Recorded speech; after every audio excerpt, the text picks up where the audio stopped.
বিসমিল্লাহির রহমানির রহিম। আজকে আমরা ক্লাস 11-এর কলনবিদ্যার লিমিট নিয়ে আমরা আলোচনা করব। এই লিমিটের আমরা গত ভিডিওতে আমরা বেসিক কনসেপ্ট বুঝেছি। আজকে আমরা লেফট হ্যান্ড লিমিট এবং রাইট হ্যান্ড লিমিট এর সম্পর্কে একটু জানব। যে limit A tends to X tends to A এফএক্সের অস্তিত্ব আছে কি না সেটা কিভাবে আমরা বুঝব।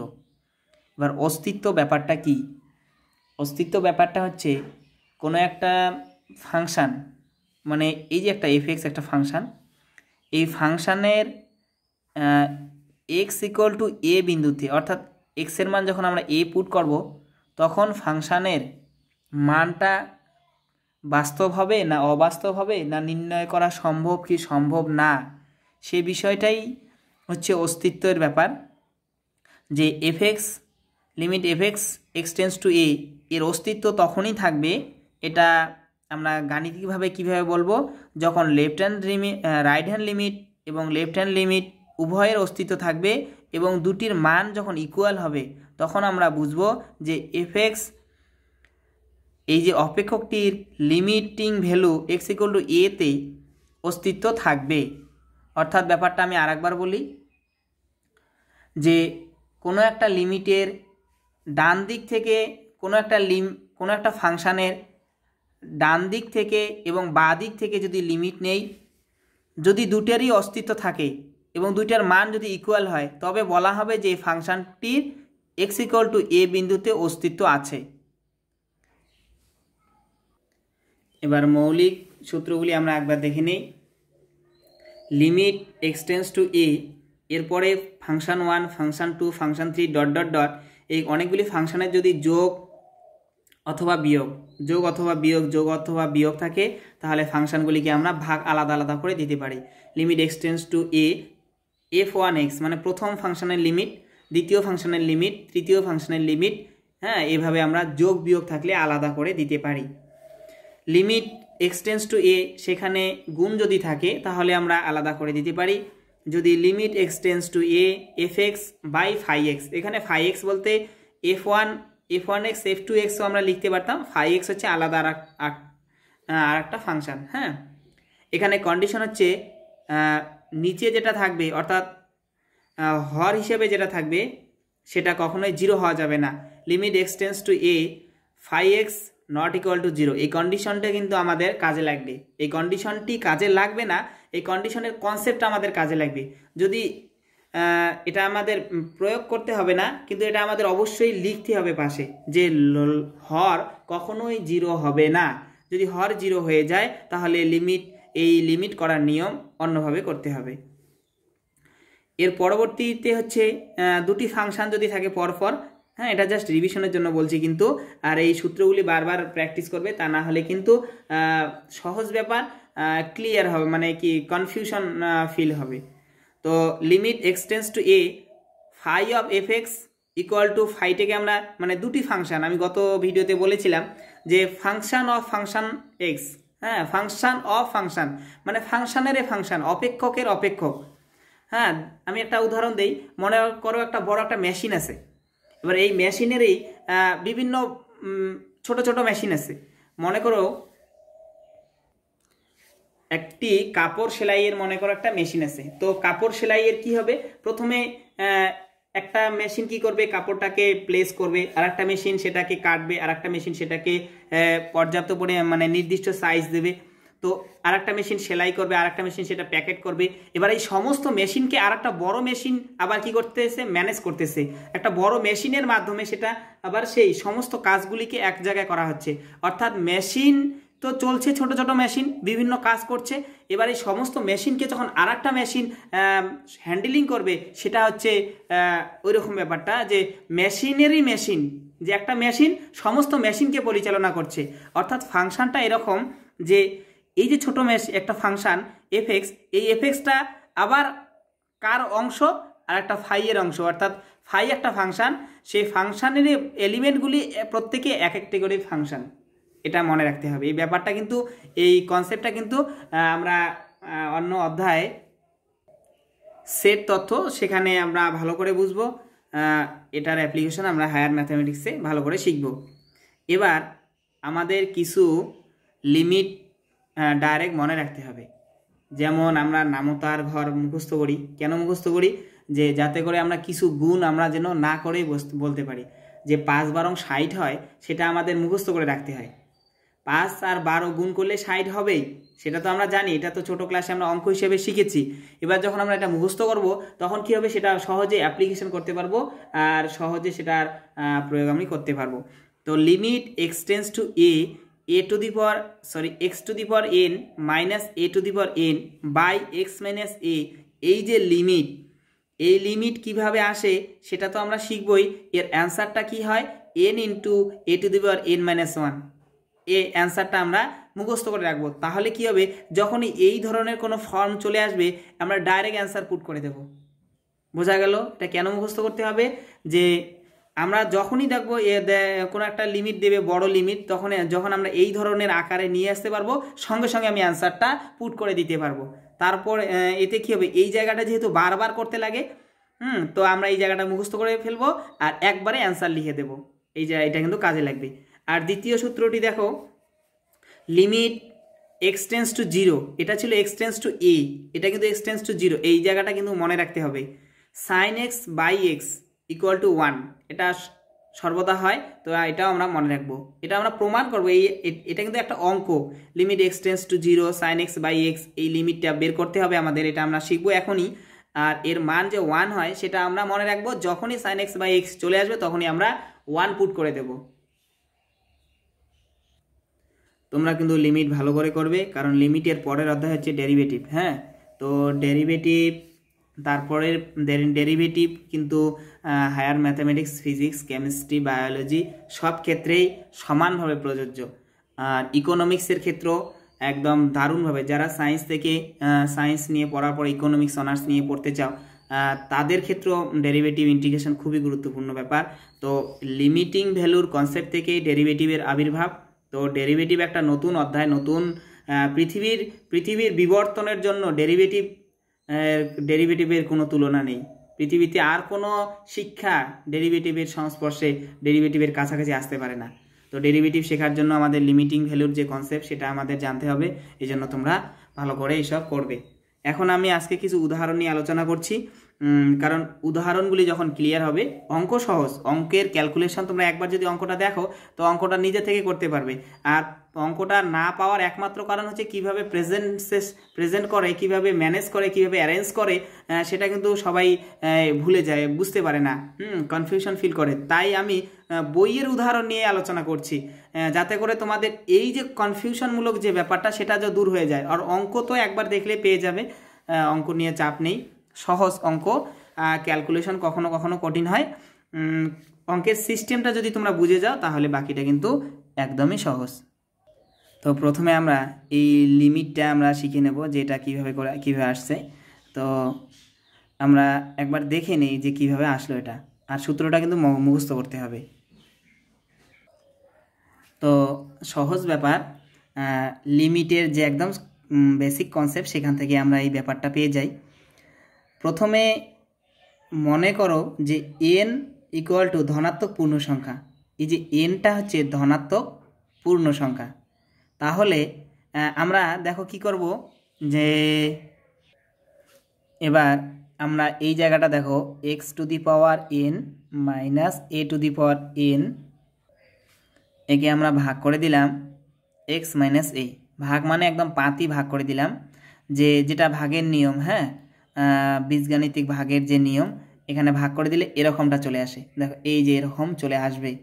হ্যাঁ, তোমরা ভাগ করে দাও। যদি ভাগ করে দাও, প্রথমে এখানে x to the power n আছে, এখানে x দিয়ে ভাগ করতে হবে, তাহলে n মাইনাস 1 আসবে, পাওয়ার এরকম আসবে। তো তোমরা ভাগ যখন করবে, তো এরকমটা চলে আসবে। এটা কিন্তু এখানে লেখা নেই, কীভাবে ভাগ করলো লেখা নেই, জাস্ট অ্যান্সারটা লেখা আছে। হ্যাঁ, তো এটা তোমরা চেক করে দেখতে পারো যে এটা এরকম আসে কিনা। এবার আমরা কি করব, লিমিট বসিয়ে দেব। তো লিমিট এক্সটেন্স টু a, এই যে ব্যাপারটা প্রথমে তো আমরা ভাগ করে লিখলাম। এবার দেখো এখানে আমি x এর জায়গায় a বসিয়ে দিলাম। আমরা বলো তো এখানে কেন x এর জায়গায় a বসালাম না? যদি আমরা এক্সের জায়গায় এ বসিয়ে দিই তাহলে দেখো উপরেও 0 x to the power n জায়গায় হবে a to the power n, আর এখানে আসবে a to the power n, উপরেও 0 আসবে নিচেও 0 আসবে। তো লিমিটের অঙ্কের যে বেসিক কথা সেটা হচ্ছে যখনই উপরে এবং নিচে 0 চলে আসবে তখনই আমরা তখন আমরা কি লিমিটের মানটা পুট করব না। আমরা কি করব যে x ইকুয়াল টু a তখনই বসাবো যখন এর নিচে 0 আসবে না, অথবা 0/0 ফর্ম আসবে না, ইনফিনিটি ফর্ম আসবে না, তখনই আমরা পুট করতে পারবো। এটাই কিন্তু লিমিটের কার্যের ক্ষেত্রে মানে লিমিট অ্যাপ্লিকেশনের একটাই কন্ডিশন, যখন 0/0 বা ইনফিনিটি এইসব কন্ডিশন আসবে না তখনই কিন্তু আমরা এটা করব। যখন ভাগ করে দিলাম, দেওয়ার পরে x to the power n-1, x to the power n-2 into a, x to the power n-3 into a square এরকম চলে আসলো। এবার যদি তোমরা x equal two a put করো তাহলে কিন্তু 0 চলে আসছে না, 0/0 ফর্ম বা ইনফিনিটি ফর্ম কোনো কিছুই আসছে না। তো আমি এখানে পুট করে দিলাম, তখনই পুট করতে পারবো যখন এই কন্ডিশনটা স্যাটিসফাই করবে। তো আমি এখানে x এর জায়গায় a পুট করে দিলাম। তো পুট করে দেওয়ার পরে দেখো প্রথমটা এই যে এখান থেকে নিয়ে এই পর্যন্ত এটা আসলো a to the power n-1, দ্বিতীয় অংশ এখান থেকে এই পর্যন্ত এটা আসবে a to the power n-1, a to the power n-1 n সংখ্যক পদ পর্যন্ত। যদি n সংখ্যক পদ পর্যন্ত কোনো বস্তুর যোগফল নির্ণয় করি তাহলে n into a to the power n-1 আসে, বোঝা গেল? তো এটা হচ্ছে প্রথম পদ্ধতি। আবার দ্বিতীয় পদ্ধতি আছে, তৃতীয় পদ্ধতি আছে, তোমরা একটু দেখে নিতে পারো। এই যে দ্বিতীয় পদ্ধতি যেটা আছে এই প্রসেসও আমরা অঙ্ক করব। হ্যাঁ, এই প্রসেসটা অ্যাপ্লাই করে আমরা অনেক সময় অনেক সমাধান করব। যখন তোমরা তোমাদের অঙ্ক আমি করাবো তখন তোমরা এই প্রসেসটা শিখে যাবে। এবং লাস্ট যে প্রসেসটা তৃতীয় প্রসেস, সেই প্রসেসটাও কখনো p/q আকারে ধরে নিয়ে আমি করাবো। অঙ্ক যখন করাবো তখন তোমরা এই প্রসেসটা শিখে যাবে। এখন তোমরা নিজের থেকে বোঝার চেষ্টা করো, যদি বুঝতে পারো তো ভালো, আলহামদুলিল্লাহ। আর যদি বুঝতে নাও পারো তোমরা পেয়ে যাবে যখন আমি অনুশীলনের অঙ্কগুলি করাবো তখন তোমরা এই ব্যাপারগুলি শিখে যাবে, সেখান থেকে পেয়ে যাবে, আর তখন তোমরা বুঝতে পারবে। আসলে এই অঙ্কগুলি পরীক্ষায় আসবে না, কিন্তু এই অঙ্কগুলি যদি তোমরা শেখো তাহলে তোমাদের কি হবে, লিমিটেড যেসব অঙ্ক সেই সব অঙ্ক করার ক্ষেত্রে অনেক সুবিধা হবে। আমি কয়েকটা উদাহরণ এখন আলোচনা করব। উদাহরণগুলি একদমই সহজ, জাস্ট কিভাবে করতে হয় সেটা বলে দিচ্ছি। দেখো এই অঙ্কটা কিন্তু এক লাইনেই করা যায়। হ্যাঁ, মাঝখানে এক লাইন করলেই অঙ্কটা হয়ে যায়। যে limit x tends two -2 x³ - 5x + 3 x² + 1, এই লিমিটের মানটা হবে -1, সেটা আমাদের দেখাতে হবে। এখানে লিমিট x টেন্স টু -2 প্রথমে অঙ্কটি তুলে নিল। এবার কি করলো, লবের লিমিট আলাদা করে দিল, হরের লিমিট আলাদা করে দিল। কেন? যেহেতু আমাদের লব বাই হর থাকলে লিমিট আলাদা করে নেওয়া যায়, কন্ডিশন একটা, সেটা হচ্ছে নিচের লিমিট নট ইকুয়াল টু 0 হতে হবে। হরের লিমিটটা নট ইকুয়াল টু 0 হতে হবে। তো এবার কি করলো, লবের মধ্যে আবার যোগ বিয়োগ আছে, প্রথমটা বিয়োগ দ্বিতীয়টা প্লাস তৃতীয়টা। তো আমরা লিমিটটাও এখানে চেঞ্জ করে দিলাম, আলাদা আলাদা করে দিলাম। Limit x tends two -2 x³ মানে প্রথমটার লিমিট, এখানে যা চিহ্ন থাকবে সেই চিহ্ন এখানে আসবে। লিমিট x টেন্স টু -2 দ্বিতীয়টা অর্থাৎ 5x, এরপরে রয়েছে প্লাস, তো প্লাস আমি লিখে দিলাম। লিমিট x টেন্স টু -2 3, এই 3 লিমিট বসালাম। এবার নিচেও লিমিট আলাদা করে দিলাম। এবার কি করলাম, তো যেখানে x রয়েছে সেখানে -2 বসিয়ে দিলাম। তো -2 টু দি পাওয়ার 3 -5 ইন্টু -2 + 3 লিখে দিলাম। 5/5 আসলো, 1 চলে আসলো। তো আমি অঙ্কটার মধ্যে কি করলাম, এখানে দুইটা কাজ করা, তিনটা কাজ হলো টোটাল। একটা কাজ হচ্ছে লব আর হর এর লিমিট আলাদা করে দেওয়া, দ্বিতীয় কাজ হচ্ছে যোগ বিয়োগ আছে তার লিমিট আলাদা করে দেওয়া, 3 নাম্বার কাজ হচ্ছে লিমিটিং ভ্যালুটি পুট করা। x এর মান -2 পুট করে দিলাম, ক্যালকুলেশন তো নিজের মতো একদম 1 চলে আসলো। এখানে শেখার বিষয় হচ্ছে কিভাবে স্টেপ নেওয়া হচ্ছে। অঙ্ক তো একদম সহজ, লিমিটের অঙ্ক সহজই হয়, তো স্টেপগুলি কিভাবে নিচ্ছি সেটাই আমি বুঝাইতে চাই তোদের। এবার 2 নাম্বার উদাহরণটি আমরা সহজেই দেখে নিচ্ছি। এখানে যখন লিমিটের মান দেওয়া আছে, এটা কিন্তু আর একটা প্রসেস, এই প্রসেসটি কিন্তু তোমাদের ভালো করে শিখতে হবে। এটা কিন্তু এই প্রসেসটা একটা গুরুত্বপূর্ণ প্রসেস। এখানে যখন তোমরা উপরে এক্স ইকুয়াল টু 1 পুট করবে, তাহলে দেখো এখানে 1, এখানে 2, এখানে 3, উপরে 0 চলে আসে। আর এখানে কিন্তু নিচেও যদি তোমরা 1 পুট করো এক্সের মান, তাহলে দেখো এক্স স্কোয়ার মানে এখানে 1 -4 + 3, নিচেও 0 চলে আসে, মানে 0/0 ফর্ম। এটা কিন্তু অঙ্ক করার আগেই তোমাদেরকে সিলেক্ট করতে হবে, আগেই তোমাদেরকে চেক করতে হবে যে ব্যাপারটি কী। হ্যাঁ, লিমিটিং ভ্যালু লিমিটের যেসব অঙ্ক, তার অধিকাংশ অঙ্ক দেখবে যে নিচে 0 আসে, অথবা উভয় উপরে নিচে দুই ক্ষেত্রে 0 আসে। তো এটা কিন্তু 0/0 ফর্ম। যেহেতু 0/0 ফর্ম, তাহলে আমাদের কী করতে হবে, উপরে ফ্যাক্টরাইজ, নিচে ফ্যাক্টরাইজ করে নিতে হবে। উপরে এক্স স্কোয়ার মানে 3x + 2, একটা ফ্যাক্টরাইজ করলে 2x - x - 2 × x - 1 চলে আসে, এবং নিচে যে মানটা রয়েছে x² - 4x + 3, এটাকে যখন আমরা ফ্যাক্টরাইজ করব তাহলে চলে আসবে x - 3 x - 1। তো আমরা লিখে দিলাম লিমিটটা, প্রথমে অঙ্কটা তুলে দিলাম এখানে, দেওয়ার পরে আমরা ফ্যাক্টরাইজ অবস্থায় লিখে দিলাম, এখানে উৎপাদক হিসাবে লিখে দিলাম। উৎপাদক লিখে দেওয়ার পরে দেখো x - 1 আর x - 1 এখানে ক্যান্সেল হয়ে যাবে। হ্যাঁ, x - 1 x - 1 ক্যান্সেল হওয়ার পরে এবার লিমিট কি আসলো, limit x tends to 1 x - 2 x - 3। এখন যদি x এর মান তোমরা 1 পুট করো, তাহলে কিন্তু নট ইকুয়াল টু 0 আসছে। হ্যাঁ, নট ইকুয়াল টু 0 আসতেছে, তাই না? তাহলে এখানে 1 পুট করো, মান চলে আসবে 1/2। দেখো এখানে আমি কি শিখলাম, অঙ্কটা তো সহজ। আমার এখানে কি শেখার বিষয়, আমার এখানে শেখার বিষয় হচ্ছে, যদি এই লিমিটের উপরে আমি x এর মান 1 পুট করি, 0 চলে আসে, নিচেও যদি x এর মান 1 পুট করি, 0 চলে আসে, অর্থাৎ 0/0 ফর্ম। যখনই একটি ফাংশানের লিমিট পুট করলে, তার অপেক্ষকের ফাংশানের x এর মান 1 পুট করলে, এখানে যদি x এর মান 1 পুট করি, তাহলে 0/0 ফর্ম চলে আসছে। অর্থাৎ x = 1 বিন্দুতে এটাকে আমরা আইডেন্টিফাই করতে পারছি না যে এই কার্ভটা, এই ইকুয়েশনটা, এই ফাংশনটা কি ক্যারেক্টার দিচ্ছে। তখন আমরা কি করব, এটাকে কনভার্ট করার চেষ্টা করব, যাতে করে 0/0 ফর্ম না আসে, অন্য কোনো অবস্থায় আমরা নিয়ে আসার চেষ্টা করব। তো যখন এটা দ্বিঘাত সমীকরণ, উপরে এবং নিচে দুই ক্ষেত্রে দ্বিঘাত সমীকরণ, তো দ্বিঘাত সমীকরণ যখন বা ত্রিঘাত সমীকরণ থাকবে, তার সলিউশন করার একটা সিস্টেম হচ্ছে ফ্যাক্টরাইজ করা। ফ্যাক্টরাইজ করে দিলাম, এখানে উৎপাদক করে দিলাম, এখানে উৎপাদক করে দিলাম। উৎপাদক করে দেওয়ার পরে x - 1 এবং x - 1 কেটে গেল। তো কেটে যাওয়ার পরে যে লিমিটে থাকবে, দেখো এই যে জায়গাটা, হ্যাঁ, limit x tends to 1 x - 2 আর x - 3, এই ব্যাপারটা আর এই ব্যাপারটা কিন্তু সেম ব্যাপার, একই অঙ্ক। আমি এখানে শুধুমাত্র কিছু অংশ বাদ দিয়ে দিলাম, কেটে বাদ দিয়ে দিলাম, যাতে করে আমাদের লিমিটটা পুট করতে পারি। এতে কিন্তু 0/0 চলে আসছে না, 1/2 চলে আসছে। তো মাইনাস মাইনাস ক্যান্সেল করলে 1/2 হচ্ছে অ্যান্সার। বোঝা গেল?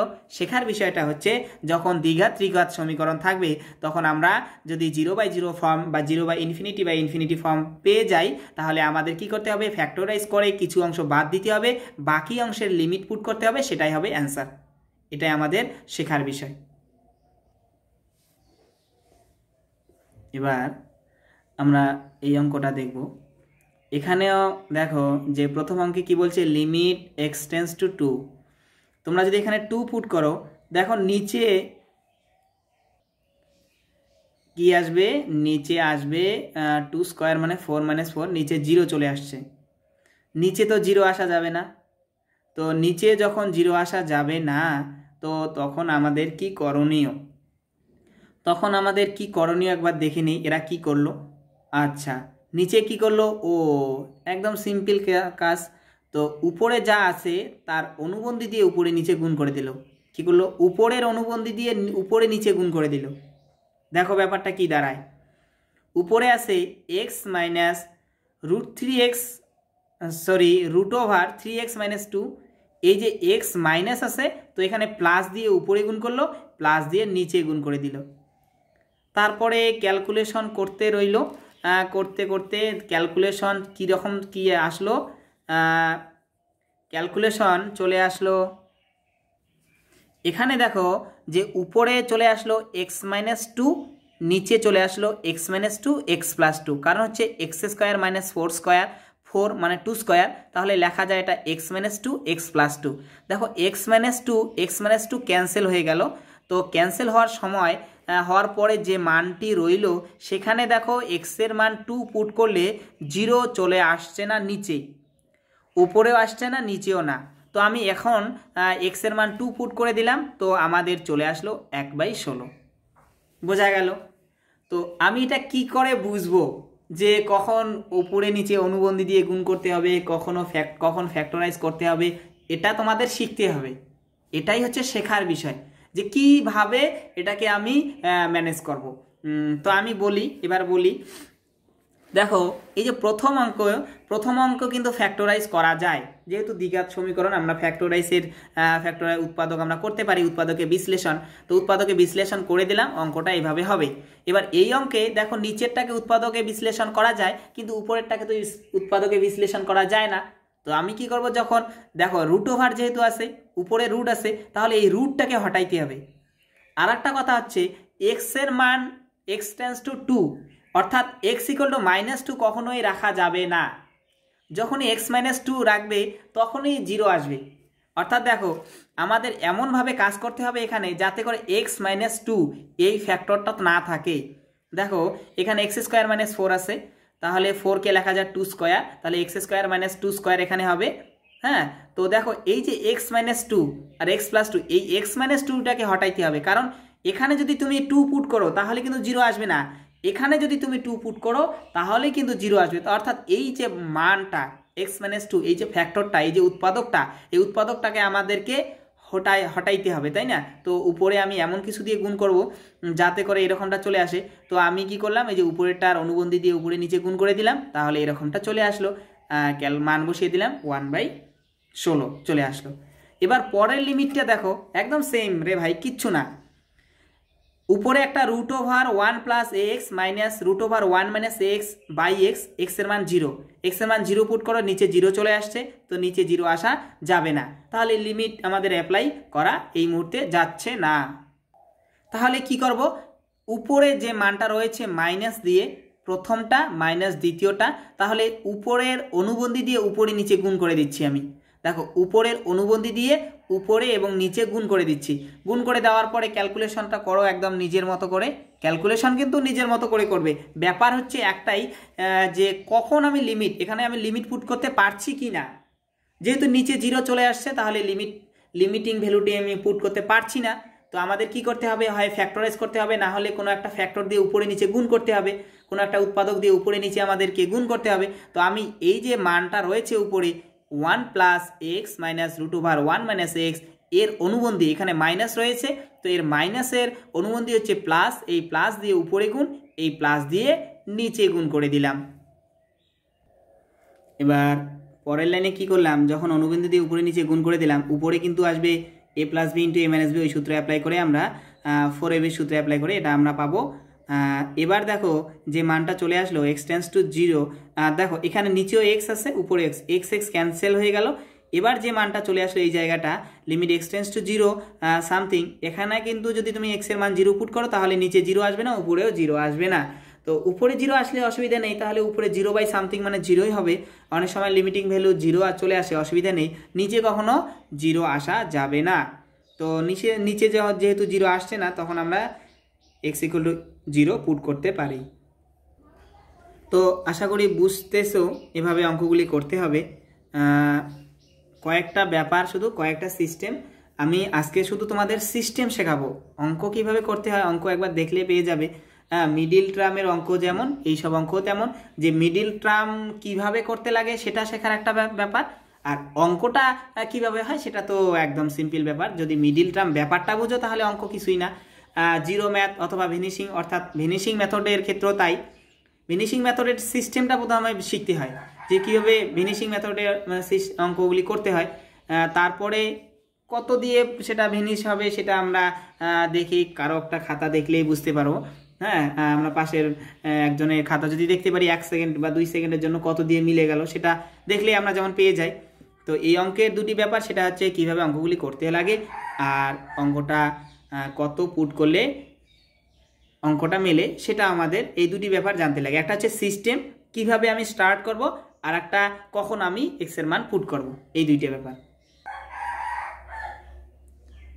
এই অঙ্কটা দেখো, এই অঙ্কটাও সহজ অঙ্ক, যে মান নির্ণয় করি এই ব্যাপারটা আছে।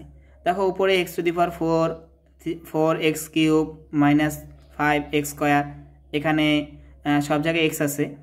তো প্রথমে দেখো নিচে দেখো হরে x ইকুয়াল 1 পুট করলে এখানে 0 চলে আসছে, তো এখানে তো লিমিট আমরা পুট করতে পারছি না, তো আমাদের কি করতে হবে, ফ্যাক্টরাইজ করতে হবে। হ্যাঁ, বুঝে যাচ্ছি যেহেতু এটা ফ্যাক্টরাইজ করা যাবে মনে হচ্ছে। তো আমি এখানে লিখিয়ে দিলাম, প্রথমে এক্স স্কোয়ার কমন নিলাম, যেহেতু এক্স স্কোয়ারের সঙ্গে পরবর্তীটা গুণ অবস্থায় আছে তাহলে আমি এটাকে আলাদা করেও লিখতে পারি, অথবা যদি একসঙ্গে লিখি অসুবিধা নেই। হ্যাঁ, এটা অসুবিধা নেই, এরা এখানে আলাদা করে দিয়েছে জাস্ট বোঝার জন্য। হ্যাঁ, এই উদাহরণ কিন্তু স্টুডেন্টদের বোঝানোর জন্যই এটা করেছে, যেটা আলাদা করা যায়, যদি আলাদা না করো তবুও অসুবিধা নেই। বাকি যে অংশটা রয়েছে x square minus 4x minus 5, এটাকে ফ্যাক্টরাইজ করলে আমাদের দেখো কি আসবে, এক্স প্লাস 5 এক্স মাইনাস 1, তো এক্স মাইনাস 1 ক্যান্সেল হবে, থাকবে শুধু এক্স প্লাস 5। হ্যাঁ, এক্স প্লাস 5-এর লিমিটিং ভ্যালুটা পুট করে দাও, 6 চলে আসবে। দেখো এখানে এই যে যেটা আলাদা করলো, এই যে এক্স স্কোয়ারকে আলাদা যেটা করলো সেটা কি করলো বলো তো, সেটা এক্স স্কোয়ার আলাদা করে এখানে এক্স এর মান 1 পুট করে দিল, তাহলে 1 চলে আসলো, এখানে 1টা লিখলো না, এরকম চলে আসলো। তোমরা যদি এটা এখানে সঙ্গে রাখো তাহলে এখানে যখন তোমরা লিমিট পুট করবে এক্স স্কোয়ার থাকবে, এক্স স্কোয়ার যখন থাকবে সেখানে যদি তোমরা পুট করো তাহলে ওই একই চলে আসবে। বোঝা গেল? তো এই যে ব্যাপারটা ব্র্যাকেটে লেখা থাকে অনেক সময়, একটা আমরা যেহেতু এক্স টেন্স টু 1, সুতরাং x minus 1 not equal two 0, এই ব্যাপারটা কিন্তু জানতে হবে। তোমরা লেখো আর না লেখো, আমরা তখনই লিমিটের মানটা পুট করতে পারি যখন 0/0 অথবা ইনফিনিটি ফর্ম আসবে না। অর্থাৎ এই ব্যাপারটি তোমাদের স্মরণ করিয়ে দেওয়ার জন্য এখানে ব্র্যাকেটে লিখেছে, লিখলে ভালো, না লিখলেও চলবে। এতক্ষণ যে অঙ্কগুলি হলো সেটা হচ্ছে অঙ্ক করার সিস্টেম। এখন যে অঙ্কগুলি আসলো এই অঙ্কগুলি পরীক্ষায় আসার মতো অঙ্ক, তো এই অঙ্কগুলি আমাদেরকে ভালো করে দেখতে হবে। এই জায়গাটা দেখো, তো এখানে করার সময়, এই অঙ্কটি করার সময় এই সূত্রটি অ্যাপ্লাই হবে। হ্যাঁ, অঙ্কটি যখন আমরা করব বেসিক্যালি তখন অনেক বড় হবে, তো আমরা কি করব, আমরা এই সূত্রটি অ্যাপ্লাই করব, যে limit x tends to A to the x to the power N minus A to the power N. দেখো এখানে এক্স টেন্স টু তাহলে এক্স টু দি পাওয়ার যা থাকবে এ টু দি পাওয়ারও তাই থাকবে, নিচে থাকবে এক্স মাইনাস এই ধরনের যখন হবে তখন আমরা একবারে লিখে দিতে পারবো n into A to the power n minus 1, এটা হচ্ছে সূত্র।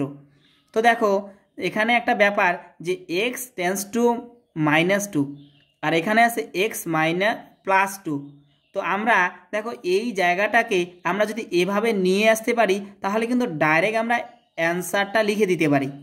বোঝা গেল? তো আমরা এর জন্য কি করব বলো তো, দেখো দ্বিতীয় লাইনে আমি কি করলাম, দ্বিতীয় লাইনে লিখলাম যে এইচ প্লাস 2টাকে লিখলাম এইচ মাইনাস 2। বোঝা গেল? যাতে করে x tends two h tends to -2। দেখো এক্স টেন্স টু থাকলে এক্স মাইনাস হতে হবে, এইচ টেন্স টু -2 হলে এইচ মাইনাস -2 হতে হবে।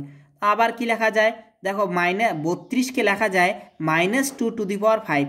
এখানেও দেখো H to the power 5 -2 to the power 5। তাহলে দেখো এরকমটা চলে আসলো। এরকমটা যখন চলে আসবে তখন পাওয়ারটা, অর্থাৎ এই যে পাওয়ারটা, এই পাওয়ারটা সামনে আসবে, অর্থাৎ n সামনে আসবে, আর এ টু দি পাওয়ার পাওয়ারের থেকে 1 কম হবে, অর্থাৎ n-1 হবে, অর্থাৎ 5 ইন্টু -2 টু দি পাওয়ার 5 - 1।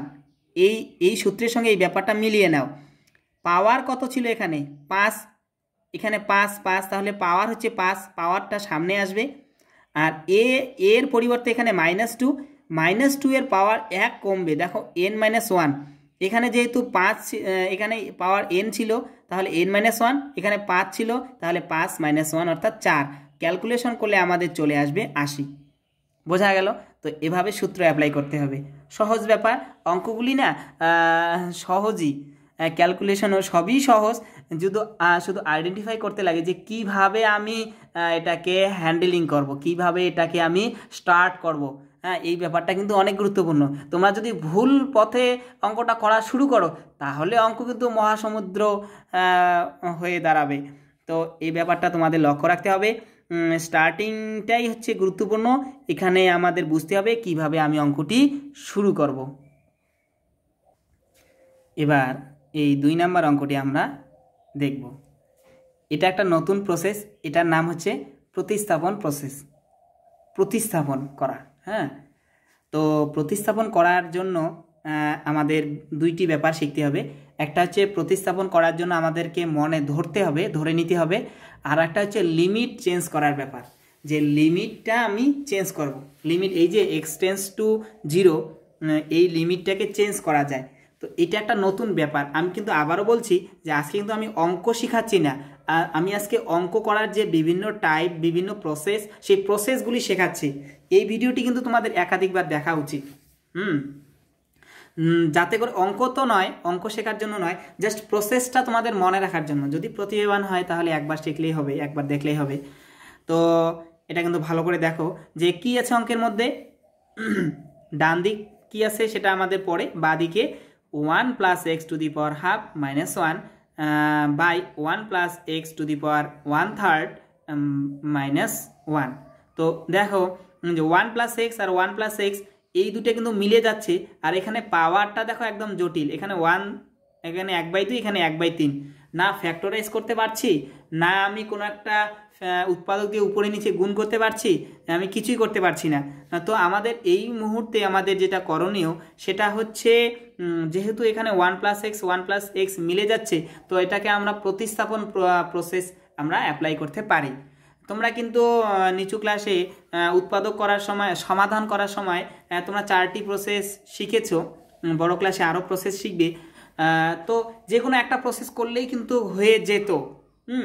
তো কিন্তু এখানে আবার কি, এখানে কোন অঙ্কে কি প্রসেস অ্যাপ্লাই করতে হবে সেটা সেই প্রসেস করলেই সব থেকে সহজ হবে। অন্য প্রসেস অ্যাপ্লাই করলে কিন্তু সমুদ্র তোমরা খুঁজে পাবে না, একদম এমন আকার ধারণ করবে যেটা তোমাদের কি হবে, তোমাদের যেটা কনসেন্ট্রেশন, তোমাদের যে ম্যাচুরিটি, মেন্টাল ম্যাচুরিটি, সেই ম্যাচুরিটিকে ব্রেক করে দিবে। হ্যাঁ, তো আমাদের ফার্স্ট কাজ হচ্ছে সিলেক্ট করা যে কিভাবে অঙ্কটা আমরা স্টার্ট করব। এই অঙ্কটা হবে প্রতিস্থাপন প্রসেসের মাধ্যমে। তো কি করতে হবে, তো এই জায়গাটা x + 1 1 + x একই ব্যাপার, তোমরা যেভাবে ইচ্ছা সেভাবে লিখতে পারো। আমি আলাদা করে লিখলাম, বইয়ে যা আছে তা চেঞ্জ করে লিখলাম, একই ব্যাপার কিন্তু। হ্যাঁ, তো আমাদের কি করতে হবে, যে আমাদের ধরে নিতে হবে, বা মনে করি বা ধরি x + 1 = z, বা অন্য কিছু ধরতে পারে, আমরা z ধরি সাধারণত। হ্যাঁ, তাহলে z এর মান এখান থেকে কি বের হবে, তাহলে z = বের হবে, এখানে x = বের হবে z - 1। কি বের হবে, z - 1। এটা তো সিম্পল ব্যাপার। এখান থেকে আমরা ধরে নেওয়ার পরে z এর মানটা বের করব। এবার লিমিট চেঞ্জ করার ব্যাপার। এবার লিমিট চেঞ্জ করার সিস্টেমটা আমাদের জানতে হবে। যেহেতু x টেন্ডস টু 0, সুতরাং তোমরা এই জায়গায় যদি x এর মান 0 পুট করো, তাহলে দেখো এখানে যদি x এর মান 0 পুট করে দাও তাহলে z এর মানটা কত আসতেছে, 1 আসতেছে না? ভালো করে দেখো, x এর মান আমরা x + 1 = z ধরেছি। x এর মান যদি আমি 0 বলি, x এর মান 0 করে দিলাম। হ্যাঁ, যদি 0-র কাছাকাছি হয় z এর মানটা হবে 1 এর কাছাকাছি, সুতরাং z টেন্ডস টু 1। কি আসবে, x টেন্ডস টু 0 হলে x এর মান আমি যদি 0 পুট করে দেই তাহলে z এর মান আসবে 1, অর্থাৎ x টেন্ডস টু 0 হলে z টেন্ডস টু 1। তাহলে লিমিটটা আমাদের পরের লাইনে লিখতে হবে। সুতরাং এই যে ব্যাপারটা, এই ব্যাপারটা limit x tends to 0 1 + x to the power half minus 1 by 1 - 1 + x to the power 1/3 - 1। এই যে ব্যাপারটা, এই ব্যাপারটাকে আমরা পরের লাইনে লিখতে পারবো। এই যে লিমিট যে ধরে নিলাম, সেখান থেকে 1 + x কে আমরা z ধরেছি, z এর মান হাফ মাইনাস 1, আর এখানে z এর মান 1/3 - 1। তো লিমিট আমি লিখলাম না, তাহলে এবার লিমিট লিখে দেব। তাহলে লিমিট, যেহেতু এখানে x টেন্ডস টু 0 ছিল আগে, তো আমরা ফাংশনটা কি z এর ফাংশনে কনভার্ট করলাম, তাহলে এখানে z টেন্ডস টু হবে 1। এই যে ব্যাপারটা, এই ব্যাপারটা কিন্তু লিমিট চেঞ্জ করার ব্যাপার, এটা কিন্তু বুঝতে হবে যে যখন আমরা ফ্যাক্টরাইজ করতে পারছি না, কোনো একটা উৎপাদক দিয়ে গুণ ভাগ করতে পারছি না, তখন আমাদের কি করতে হবে, আমাদের প্রতিস্থাপন করতে হবে।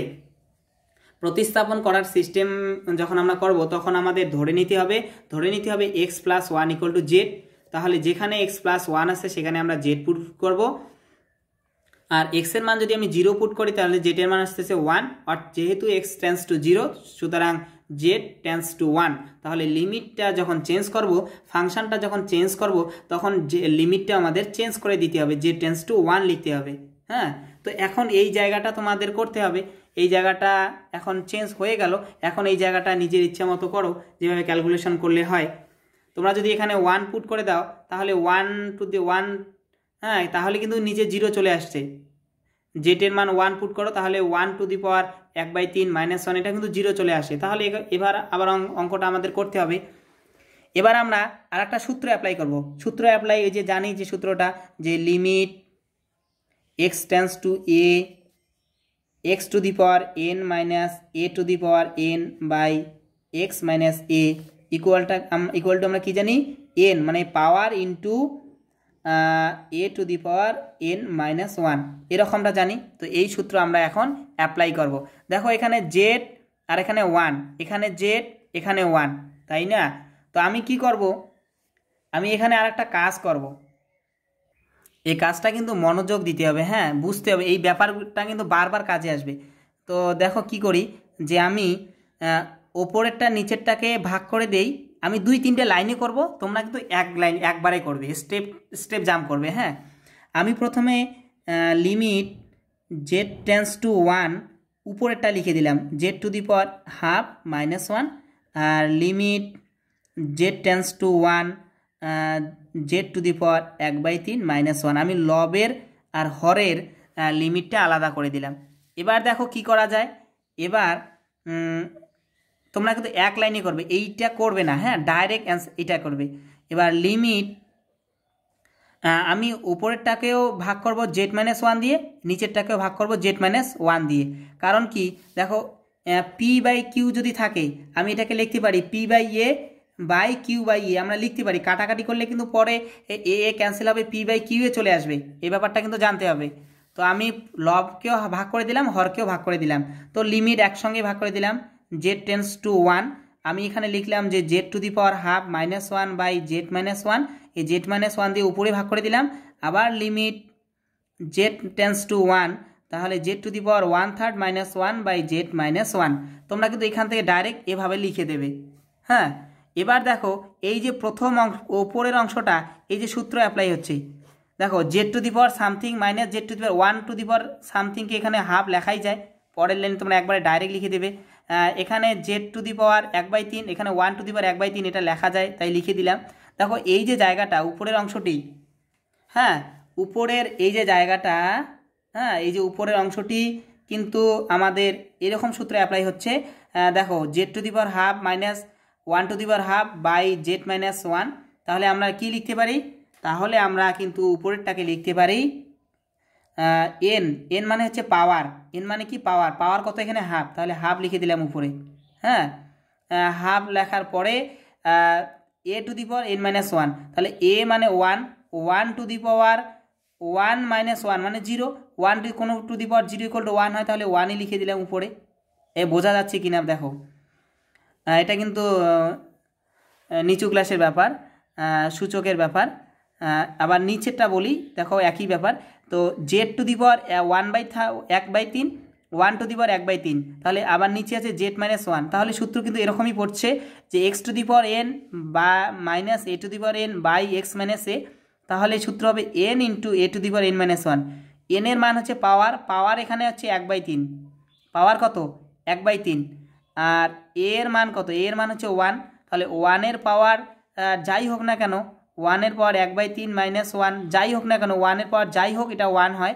তাহলে দেখো অ্যান্সার কি আসবে, অ্যান্সার আসলো কিন্তু 1/2 বাই 1/3, অর্থাৎ অ্যান্সার আসবে কত 3/2। তোমরা এখান থেকেও দেখে নিতে পারো ব্যাপারটা কিভাবে আসলো। হ্যাঁ, ক্যালকুলেশন তো একদম নিজের মতো করে করবে। তো আজকের ভিডিওতে এখানেই সমাপ্ত। তোমরা স্টেপগুলি দেখো, কি কি স্টেপ নিয়ে আলোচনা করা হয়েছে আজকে। প্রথমে তো আমরা দেখলাম, প্রথম অঙ্কে আমরা কি দেখলাম?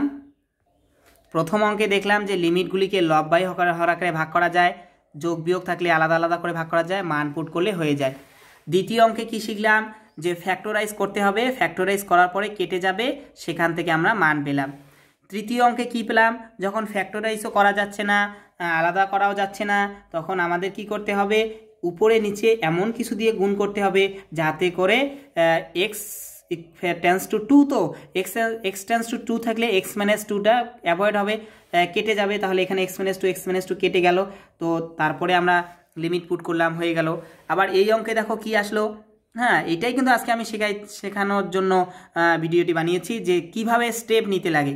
পরবর্তীটা দেখো, উপরে পুট করা যাচ্ছে না, তো উপরের অনুবন্ধী দিয়ে উপরে নিচে গুণ করে দিলাম, তারপরে এক্স এক্স ক্যান্সেল হয়ে যাচ্ছে, তারপরে অঙ্কটি হয়ে গেল। এবার এই অঙ্কে দেখো কি হবে, কমন নিয়ে নিলাম, ফ্যাক্টরাইজ করলাম, তারপরে হয়ে গেল। এবার এই অঙ্ক তো কি, পরবর্তীতে অঙ্ক সূত্র প্রয়োগ করলাম। আর এই অঙ্কে আমরা শিখলাম প্রতিস্থাপন। কি শিখলাম? প্রতিস্থাপন। হ্যাঁ, প্রতিস্থাপন করার সময় আমরা একটা ব্যাপার শিখলাম, যেটা লব বাই হরকে ভাগ করে দিলাম। এই ব্যাপারটা তোমরা পরের ভিডিওতে এই অঙ্ক থেকে তোমরা শিখতে পারবে। তোমরা এই অঙ্কটা দেখে নিতে পারো। এই অঙ্কটা কিন্তু প্রতিস্থাপন হবে। হ্যাঁ, এই প্রতিস্থাপন কোনটা কোনটা কিভাবে হবে তোমরা একটু দেখে নাও। এই যে পাশেই করাই আছে যে প্রতিস্থাপন করতে হবে। প্রতিস্থাপন করার সময় যেমন চেঞ্জ করতে হয়, তেমনই লিমিট চেঞ্জও করতে হয়। হ্যাঁ, এই ব্যাপারটা তোমরা লক্ষ্য রাখবে। আগামী ভিডিওতে আমরা ভালো করে শিখব। তো লিমিটের কনসেপ্ট ক্লিয়ার করার চেষ্টা করো। লিমিটের অঙ্ক যদি তোমরা পরীক্ষার হলে নাও করো, তবুও পরবর্তী জীবনে তোমাদের লিমিটের কনসেপ্ট তোমাদের উচ্চ শিক্ষার জন্য অনেক গুরুত্ব হয়ে দাঁড়াবে।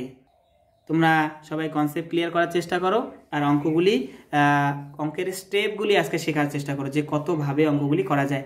আরও 2-3টি প্রসেস আছে, পরবর্তী ভিডিওতে জানানো হবে ইনশাআল্লাহ। আজকের ভিডিওতে এখানেই সমাপ্ত। আসসালামু আলাইকুম।